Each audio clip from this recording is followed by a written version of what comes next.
ओम नमो भगवते वासुदेवाय। आज का हमारा टॉपिक है कि यह संसार ईश्वर की माया से प्रेरित होकर के संचालित होता है।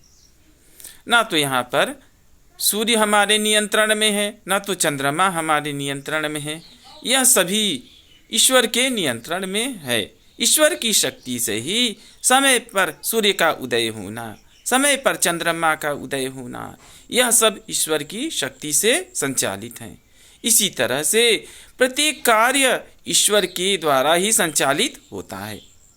माया के वशीभूत होकर हम सोचते हैं हमने यह कर लिया, हमने वह कर लिया, परंतु हम कुछ भी नहीं करते। यह सब ईश्वर की माया से संचालित होता है।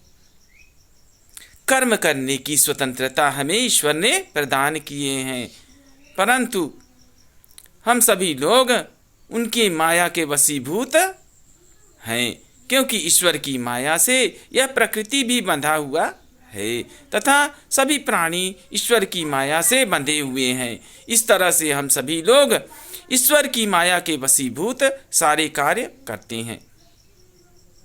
ईश्वर की ओर बढ़ने के लिए हमें अपने हृदय में प्रेम उत्पन्न करना होगा, क्योंकि प्रेम के द्वारा ही भक्ति का उद्भव होता है।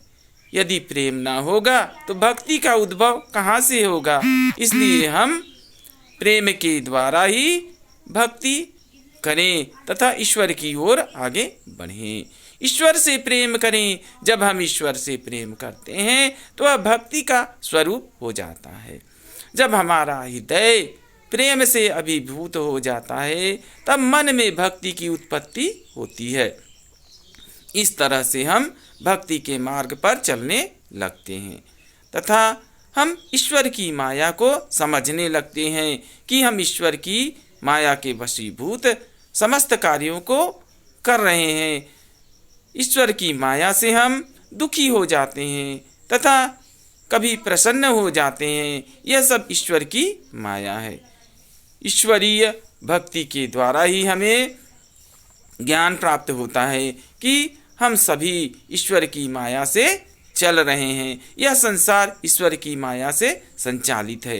अतः प्रेम के द्वारा ईश्वर को प्राप्त करें, ईश्वर की भक्ति करें तथा आगे सफलता की ओर बढ़ते रहें, क्योंकि भक्ति के द्वारा ही हम ईश्वर को प्राप्त कर सकते हैं और अपने जीवन में प्रसन्नता ला सकते हैं।